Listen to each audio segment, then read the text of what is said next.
یو اصطلاح کې عزل چې دی، اصطلاحي تعریف د عزل دا دی چې هو النزع بعد العلاج لينزل خارج الفرج. دې ته ویل کېږي عزل. د عزل حکم څه دی؟ دا جایز دی که ناجایز دی؟ حدثنا محمد بن عبد الملك بن أبي الشوارب قال حدثنا يزيد بن زريع قال حدثنا معمر عن يحيى بن أبي كثير عن محمد بن عبد الرحمن بن ثوبان عن جابر قال قلنا يا رسول الله إنا كنا نعزل فزعمت اليهود منغا عزل کاو ګمان وکړو وینا وکړه یهودو چې دا عزل چې دی انها الموعودة الصغرا، دا موعودة الصغرا دا یو خو موعودة الکبرا چې بچی راواخلي او په خاورو کې ژوندی ښخ کړي. یو موعودة الصغرا هغه دا دی چې سړی عزل وکړي، ځکه دا وبم دا سبب د اولاد دی. نو تا لرې کړلې بې ځای دې وغورځولې لکه ماشوم چې دې ښخ که، نو دا که الموعودة الصغرا نه نو الموعودة الکبرا نه نو الموعودة الصغرا دی. فقال رسول الله صلی الله علیه وسلم فرمایل کذبت اليهود ان الله اذا اراد ان يخلقه فلم يمنعه. یهود په دې قول کې دروغجن دي، ځکه الله دغه اوبو کې بچی نه یې که دغه اوبو کې بچی الله کیدي نو څوک یې منې کولی نشي. عزل د خلق د بچی منې کولی نشي. اذا اراده کله چې الله اراده وکړي ان یخلقه چې پیدا کړي دا بچی فلم یمنعه نشي منې کولی دې لره دا عزل. دا حدیث صریح دی په دې باب کې په جواز د عزل باندې، چې یهود دا خبره دروغ کوي چې دا ګنې وادي خفي دی او دې کې ګنې ګناه ده. ورسره صراحتا دا امام ترمذي دویم روایت ذکر کړی دی د جابر رضی الله عنه نه چې کنا نعزل والقرآن ينزل، من به عزل کو قرآن نازلېده او منه نه ده راغلی. نو دام صریح دلیل دی د جواز. امام مسلم رحمه الله دا حدیث د جابر نقل کړي، الفاظ دا دي كنا نعزل على عهد رسول الله صلی الله علیه وسلم، من به عزل کو په زمانه د رسول الله صلی الله علیه وسلم کې. فبلغ ذلك نبی الله، دا خبر ورسېدله د الله نبی ته چې بعضې خلک عزل کوي. فلم ینهنا رسول الله منګه منې نه کړلو. دا درې واړه روایات صریح دي په دې باب کې په جواز د عزل باندې. د دې وجې نه بعضې علماو ذهاب کړی دی د دې دلایلو د وجې نه جواز ته. په دې عزل کې درې قسمه روایات راغلي دي. یو روایت هغه دلالت، یو قسم روایت دلالت په جواز کوي چې هغه منګه دلته وویله. دویم قسم ته روایت چې دي هغه دلالت په منع باندې کوي چې په هغې کې حدیث د جزامه بنت وهب دی چې امام مسلم نقل کړی دی. او هغه روایت داسې دی چې ثم سألوه عن العزل، صحابه پوښتنه وکړه د رسول الله صلی الله علیه وسلم نه د عزل په باره کې. فقال رسول الله صلی الله علیه وسلم ذلك الوعد الخفي، دا هغه وعد خفي دی د الله رسول ویله. او بیا ویله وهي اذا الموعودة سئلت، دا د دې آیات د لاندې راځي چې کله موعودونه سوال وکړلی شي چې ولې ښخ شوي یاستئ، او دا عزل موادي خفي دی. نو دغه روایت صریح دی په منع کې چې عزل ناروا دی، ځکه دا وعد خفي دی. دریم قسم ته روایت چې دی هغه روایتونه دي چې وروسته راغلي دي باب ما جاء فی کراهیت العزل چې رسول الله صلی الله علیه وسلم وی عزل بې فیدې دی ذکر العزل عند رسول الله صلی الله علیه وسلم فقال لما يفعل ذلك ولی دا خلق دا کار کوي لما يفعل ذلك ولی کوي یو کس تاسې نه دا کار او بیا یې وفرمایل چې فإنها ليست نفس مخلوقة إلا الله خالقها کم نفس په باره کې چې الله لیکلي دا به پیدا کېږي الله یې پیدا کوي ته د عزل څه دپاره کې دې کې د څه فایده نشته دی نو د هغه روایتونو نه داسې معلومیږي چې دا عزل بې فایدې دی او بې فایدې کار کول په کار نه دي هغه هم د دلالت په کراهیت باندې کوي ځکه بې فایدې باندې نو اوس د دې روایاتو په منځ کې جمع چې دا به څنګه کوي نو بعضې علماو دا ویلي دي چې د دې روایاتو په منځ کې تطبیق داسې دی چې عزل مکروه تنزیهی دی د نهي روایتونه چې دلالت کوي نو هغه په کراهت دلالت کوي چې مکروه کار دی او کوم روایتونه کې چې د دې جواز راغلی دی نو هغه دلالت په چا باندې کوي په جواز کوي د نهي روایتونه دلالت په چا کوي او د اثبات دلایل چې دی هغه دلالت په جواز کوي نو جایز دی خو مکروه دی امام ابن قیم رحمه الله په زاد المعاد کې هغه دا ویلی دي چې د دې روایاتو په منځ کې چې ظاهرا کم تعرض ته معلومیږي چې په یو کې رسول الله صلی الله علیه وسلم په خپله وایي ذلک الوعد الخفي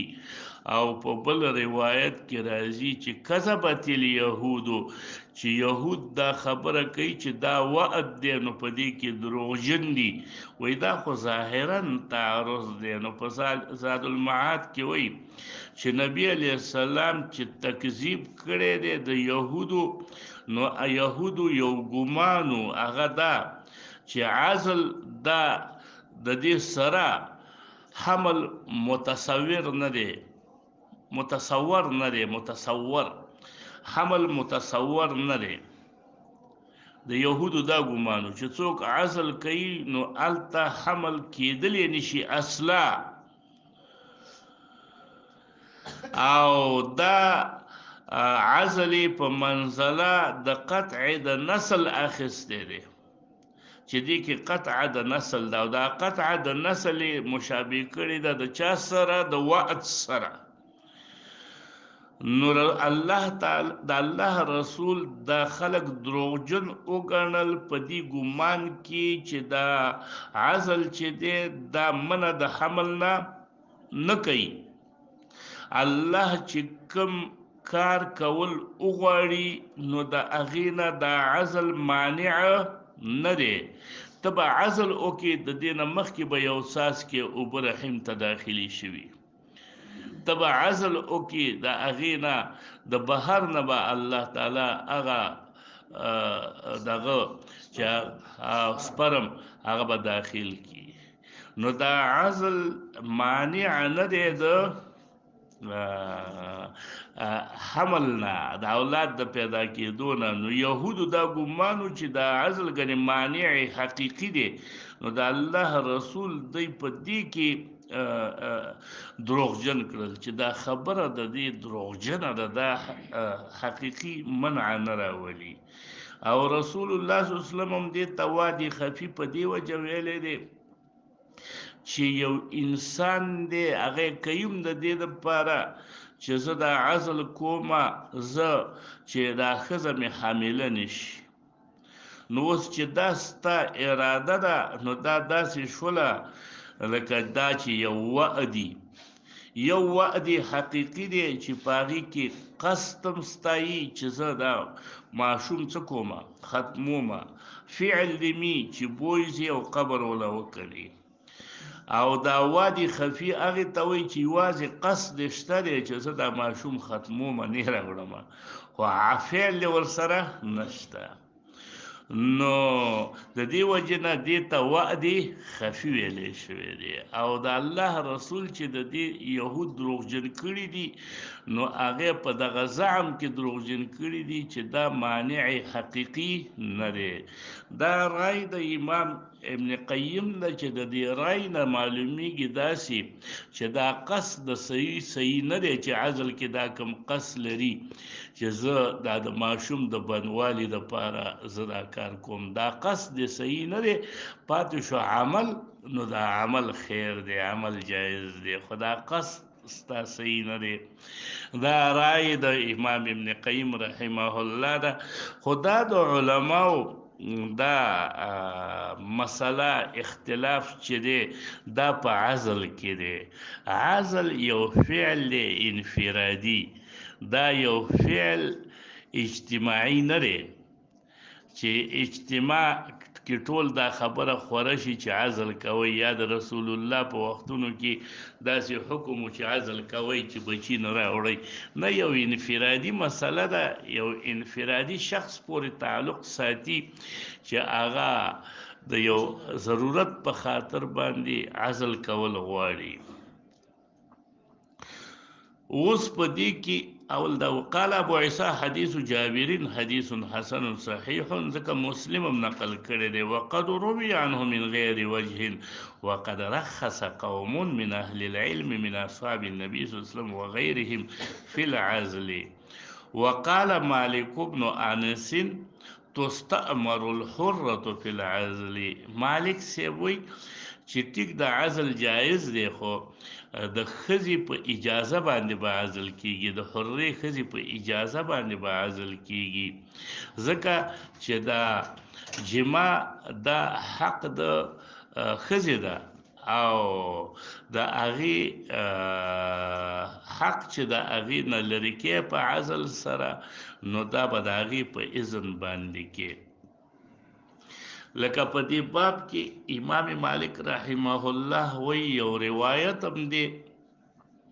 د ابن ماجه نقل کړی دی، امام بحقی نقل کړی دی، د ابن عباس نه ابن ماجه نقل کړی دی، د عمر رضی الله عنه نه عن عمر قال نهى رسول الله صلی الله علیه وسلم ان يعزل عن الحرة الا باذنها، چې عزل به د حرې ښځې نه نه کیږي مګر د هغې په اذن. امام بحقی نقل کړی دی د ابن عباس نه چې نهي عن عزل الحرة الا باذنها، د حرې ښځې نه به عزل نه کیږي مګر د هغې په اذن. دا مسله ما چې تاسې ته وویله چې اختلاف پکې دی او علما جایزه کړې ده او کراهت تنزیهي دی، دا په دغه عمل انفرادي کې. اوس په دې باندې چې د دې نوي نسل هغه بعضې علما چې هغې ته د دې روشن فکران وایي، روشن فکر علما، نو هغوی په دې باندې دا قیاس کړی دی د خانداني منصوبه بندۍ، چې دې ته ویلی کېږي ضبط الولاده، د ولادت ضبط او نظم،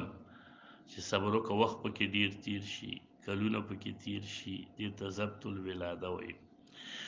نو دې کې دا یو خانداني منصوبه بندي چې ورته ویلی کېږي، دا قیاس کړی دی په عزل باندې چې وګوره که نه عزل جایز دی، نو ځکه موږ خانداني منصوبه بندۍ ته جایز وایو. او دا یو عام مهم شروع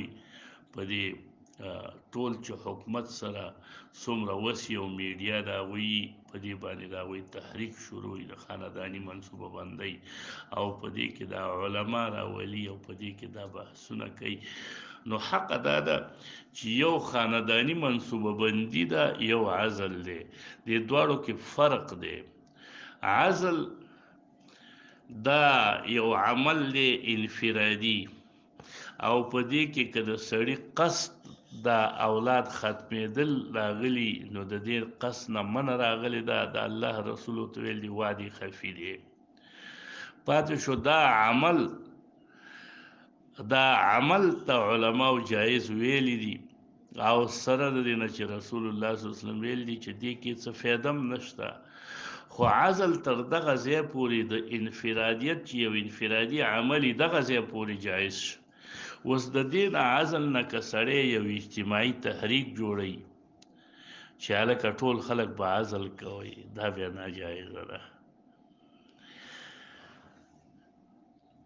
د کم چې خاندانی منصوبه بندي او ضبط الولاده ده د دې هغه بنیادی مقصد هغه جدا دی هغه د قرآن سره مخالف دی ځکه د دې خلکو غرض دا دی چې منګه ځکه دا کوو چې د دې دنیا باندې به مخلوق ډیر شي بیا به رزق څوک ورکوي نو ته خپل اولاد کم کا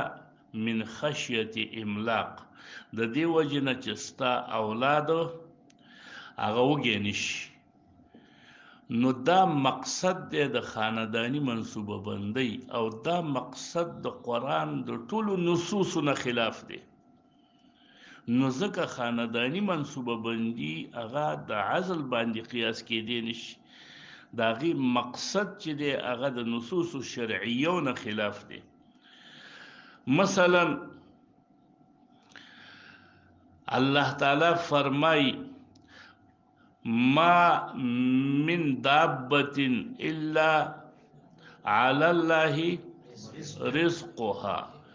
اوس الله دا وی دوی وی چې نه بچی مراوړه ځکه چې بیا به څه وشي رزق به څوک ورکوي الله وی ولا تقتلوا اولادکم خشیة املاق دوی وی بچی ختم کا چې ولګه در باندې رانشي الله وی وان من شیء الا عندنا خزائنه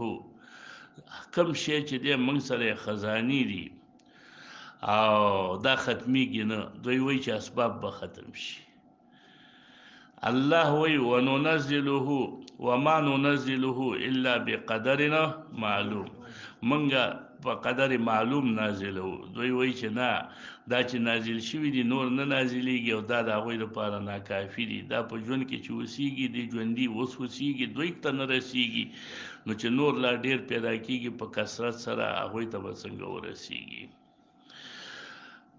الله وی و انا کل شیء خلقناه بقدر هر یو شی موږ پیدا کوو په خپل اندازې سره دغه رنګ الله وی ولو بسط الله الرزق لعباده لبغوا في الارض ولكن ينزل بقدر ما يشاء دا ټول آیاتونه د خاندانی منصوبه بندۍ دغه اصول او دغه د مقصد سره مخالف دي او خاندانی منصوبه بندي د دې آیاتونو د قران کریم سره صریحا متضاد ده نو د دې وجه نه موږ وایو په خاندانی منصوبه بندۍ کې چې دا حرام کار دی په دې کې شاملېدل وبه حدثنا ابن ابي عمر وقتيبة قال حدثنا سفيان بن عيينة عن ابن ابي نجيح عن مجاهد عن قزاعة عن ابي سعيد قال ذكر العزل عند رسول الله صلى الله عليه وسلم فقال لما يفعل ذلك وليك يعني بفيدي كار دي د دینم کراهت معلوم شي قال ابو عيسى زاد ابن ابي عمر في حديثه ولم يقل لا يفعل ذاك احدكم داسي پکې نه دی ویلي قال في حديثه ما داسي ویلي دي چې فإنها ليست نفس مخلوقة إلا الله خالقها داسي یو نفس نشته دی چې هغه پیدا کیږي مګر الله به پیدا کوي غرض د امام ترمذی په دې عبارت سره دا دی چې لم يصرح نبی صلی الله علیه وسلم لهم بالنهي وانما اشار الى ان الاولى ترك ذلك والنبي عليه السلام ته اشاره ونکړه چې می کوي فلما يفعل ذلك احدكم سرا بلکې سی ورته ویله چې اولاد لري چې پرې دی ځکه عزل چې دی نو دا انما كان خشيه حصول الولد او حال داري چې حصول د ولد دای سارولې نشي نو فلا فائده فی ذلک په دې عزل کې د څه فائدہ نشته نو د دې نه صرف او صرف خلاف الاولا معلوم شو چې عزل خلاف الاولا دی وقد كره العزل قوم من اهل العلم من اصحاب النبي صلى الله عليه وسلم وغيرهم مکروه ګڼلی دی باب ما جاء في القسمة للبكر والسيب دا یو مسله ده چې یو سړی باکره ښځه په نکاح والی او یا سیبه ښځه په نکاح والی او د ده په نکاح کې هغه نورې ښځې یي دوه ښځې یا درې ښځې یا یوه ښځه یي نو د دې ښځې دپاره چې دا کومه د وروسته په نکاح باندې اخیستې ده نو د دې دپاره هغه د زفاف څه حق شته کومې ورځې شته چې د هغې سره تېرې کړي ځکه په هر انسان باندې هغه تسویه بین النساء چې ده هغه لازمه ده نو اوس دې ښځه چې تا په نکاح باندې واخیستله د دې دپاره د دې حق الزفاف چې ورته ویلی کېږي دا شته که نه شته نو د ائمه ثلاثه او احادیثو نه دا معلومیږي چې او شته درې ورځې د سیبې دپاره دي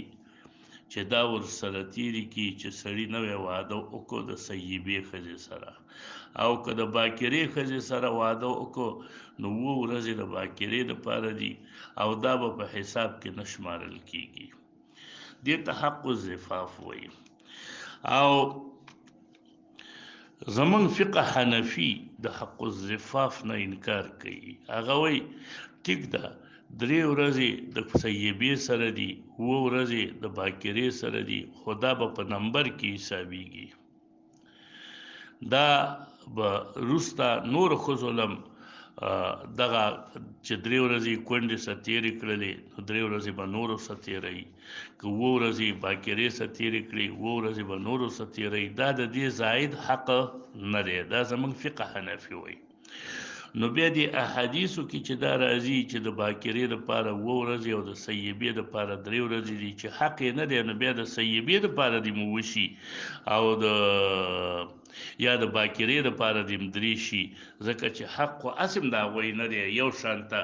تسویه ده بیا وروسته به هغوی له همدغونه اندازه کې حصه کې نو وایي دا د دې وجه نه زموږ فقه حنفي د دې علت بیانوي چې رسول الله 3 ورځې سیبې ته ویلي دي ځکه په دې کې دا د کور د خصلت او د ارث او د خاوند د خصلت سره عادي کېږي ځکه د سیبې ښځې مخکې هم تجربه یې که نه د بل خاوند سره یې تجربه یې نو هغه د کور حال احوال ډېر زر معلوموي طبیعت باندې ډېر زر پوهېږي او باکره ښځه چې ده هغه غریبه خو ناشنایي د دې کارونو سره نو هغې له 7 ورځې وخت ورکړی دی د دې دپاره چې هغه د کور د حالاتو سره ښه بلده شي نو د دې وجې نه صرف دغه پکې غرض دی نور وایي دا نه دی چې دا د دوی اضافه حق دی اضافه حق نه دی او د دې حدیثو نه دغه معلومیږي چې دا د دې زاید حق دی په دې کې سره دې کې تقسیم کې دا شریک نه دي نورو خلکو له دغه تقسیم په د دې نه علاوه حدثنا ابو سلمة قال يحيى بن خلف قال حدثنا بشر بن المفضل عن خالد الحزاء عن ابي قلابة عن انس بن مالك قال لو شئت ان اقول قال رسول الله صلى الله عليه وسلم یعنی انس بن مالک دا وایي که زه وغواړم او داسې ووایم چې رسول الله صلی الله علیه وسلم داسې ویلي دي لو شئت ان اقول چې زه ووایم چې رسول الله صلی الله علیه وسلم داسې ویلي دي خو ولکنه قال السنه دا ګوره ابو قلابه وایي چې انس نه نقل کوي وایي که زه وغواړم نو د کلام د انس مقصد همدغه دی چې رسول الله ویلي دي خو زه به تا ته د انس الفاظ ووایم چې انس دا نه دي ویلي چې رسول الله صلی الله علیه وسلم ویلي دي بلکې داسې ویلي دي السنه سنت طریقه دا ده إذا تزوج الرجل البكر على امرأته وقام عندها سبعا. فرواية البخاري كراجي ثم قسم باب تقسيم كي. وإذا تزوج السيب على امرأته أقام عندها ثلاثا. أو کله چې نکاح واخیستله با سیبه په خپله بله ښځه باندې، نو د دې سیبې سره به 3 شپې تیری، بیا به تقسیم کوي. قال وفي الباب عن ام سلمہ بی بی راغلی دی. د ام سلمہ بی بی حدیث مسلم نقل کړی دی چې نبی علیہ السلام چې کله ام سلمہ بی بی سره نکاح وکړه، اقام عندها ثلاثه، 3 شپې ورسره تیرې کړې، او بیا یې ویله انه لیس بکی هوان ته علی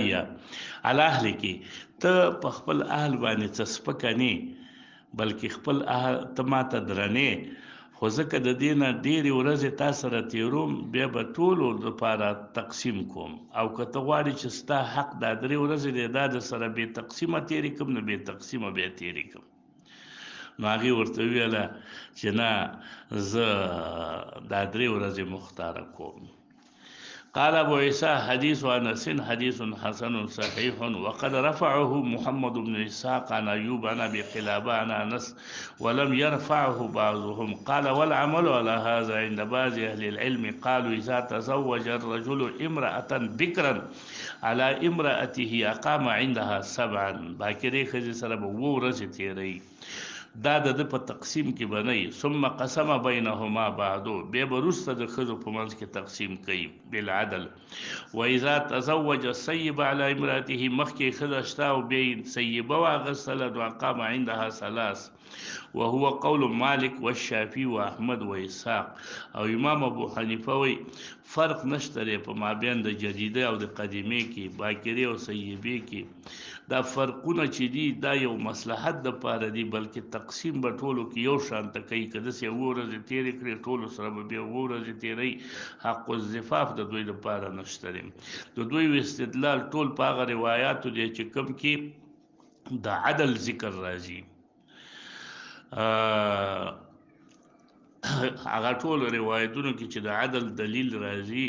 نو هغه د دې دلیل دی. خو حق د مسلک د جمهور علماو دی، ځکه دارقطني کې الفاظ داسې راغلي دي چې رسول الله صلی الله علیه وسلم دغه ته وویل ام سلمہ بیبي ته چې ان شئت اقمت عندك 3 خالصه لك، دا به خالص ستا د نور ښځو تقسیم به پکې نه، و ان سبعت لك سبعت لنسائي، او که تا له 7 شپې تېرې کړم، بیا به نورو ښځو سره 7 شپې تېرو. وقال بعض أهل العلم من التابعين إذا تزوج البكر على امرأته أقام عندها 3. بعضی چا داسې ویلي دي چې باکرې په نکاح کړه نو هم 3 ورځې به تېروي. وإذا تزوج سيب أقام عندها ليلتين، هو القول الاول اصح، ځکه هغه د حدیث سره برابر قول دی. باب ما جاءت في التسویه بین الزرائر، او تسویه بین الزرائر یعنی د بونو په منځ کې تسویه په تا باندې ضروري ده. دې ته زرائر ولې ویلې کېږي؟ زرائر د ضرر نه اخیستلی شوی دی، نو لأن كل واحدة تتضرر بالأخرى، ځکه هرې ښځې ته ضرر رسي په دې بله ښځه باندې، د دې وجې نه ورته زرائر وایي. وبه حدثنا عن ابي قلابة عن عبد الله بن يزيد عن عائشة ان النبي صلى الله عليه وسلم كان يقسم بين نسائه فيعدل وهو يقول اللهم هذه قسمتي فيما املك فلا تلمني فيما تملك ولا املك. دا زما تقسیمونو. معلومه دا شوله چې د زړه په محبت او په میلان باندې څوک نه نیول کېږي، خو ظاهره کې به فرق نه کې چې کله د بین زوجتین یا زوجات. عن عائشة ان النبي صلى الله عليه وسلم كان يقسم، رسول نبی علیہ السلام بم تقسیم کو. ورواه حماد بن زید وغير واحد عن ايوب عن ابي قلابة مرسلا النبي صلى الله عليه وسلم كان يقسم، وهذا صح من حديث عمار بن سلمة. وبه حدثنا عن قتادة عن النذر بن أنس عن بشير بن نهيك عن أبي هريرة عن النبي صلى الله عليه وسلم قال إذا كان عند الرجل امرأتان فلم يعدل بينهما د دوی په منځ کې عدل نه کوي یوې سره ډېرې شپې تېروي بل سره لږې یوې له جامې کوي بلې له نه کوي یوې له ښه شی ورکوي بلې له نه ورکوي نو جاء یوم القیامة وشقه ساقط شق معنا نصفه ساقط مایله